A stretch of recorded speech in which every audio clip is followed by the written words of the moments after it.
हरे कृष्ण आप सभी को। कई सारे लोगों को ये लगता है कि हमारे भगवान नीले क्यों होते हैं, काले क्यों होते हैं, उनका विग्रह काला क्यों लगता है और छवियों में वो नीले रंग में क्यों दिखाई देते हैं। तो ऐसा कुछ नहीं है, हमारे भगवान न नीले हैं न काले हैं। वो भक्तों की भावना के अनुरूप जैसा भक्त भाव करता है वैसे ही वो उसको दर्शन देते हैं। तो भगवान जो है वो इन्फिनिटी है, यानी कि बहुत वास्ट है, बहुत इन्फिनिटी यानी कि लिमिटलेस। वो साकार में भी है और निराकार में भी है।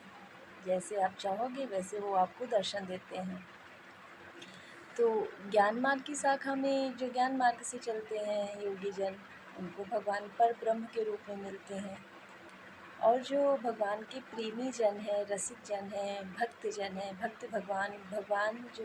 भक्त जो होते हैं वो भगवान बोलते हैं और योगी उनको परमात्मा कहते हैं, परब्रह्म कहते हैं।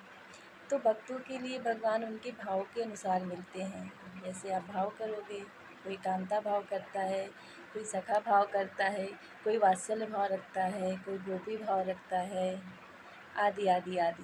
यानी ऐसे ही भाव हैं, जिस भाव में आप रखोगे उस भाव में प्रभु आपको दर्शन देंगे, उसी भाव में वो आपको अनुभव दिलाएंगे कि हाँ मैं हूँ। और वैसे तो भगवान का जो रूप है वो अनिर्वचनीय है, उसको कहा नहीं जा सकता, उसका वर्णन नहीं किया जा सकता। वो इतनी सुंदर है, इतनी सुंदर है।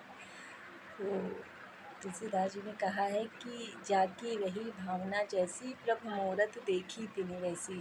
यानी कि जिस भावना में आप भगवान को रखोगे उस भावना में आप उनको पाओगे। प्रेम से देखोगे तो वो प्रेम में दिखेंगे। अगर आप वही चीज़ आप उनमें ज्ञान ढूंढोगे तो वो आपको ज्ञान देंगे। ऐसे है हमारे प्रभु। और जो आप कहते हैं कि विग्रह उनका नीला दिखाया जाता है, उनको किसी धार्मिक या पौराणिक सीरियल में नीला दिखाया जाता है, तो नीला जो रंग होता है वो ज्ञान का प्रतीक होता है। वो एक एनर्जी है हमारी। बहुत से लोगों का ये कहना है कि जो हमारी एनर्जी है यानी कि हमारी सोल वो नीली है। तो वो जो प्रकाश है वो नीला है, वो नीला रंग एनर्जी जो है नीले रंग की, वो ज्ञान का प्रतीक है, बुद्धिमत्ता का प्रतीक है। इसीलिए। और हरे कृष्ण, राधे राधे।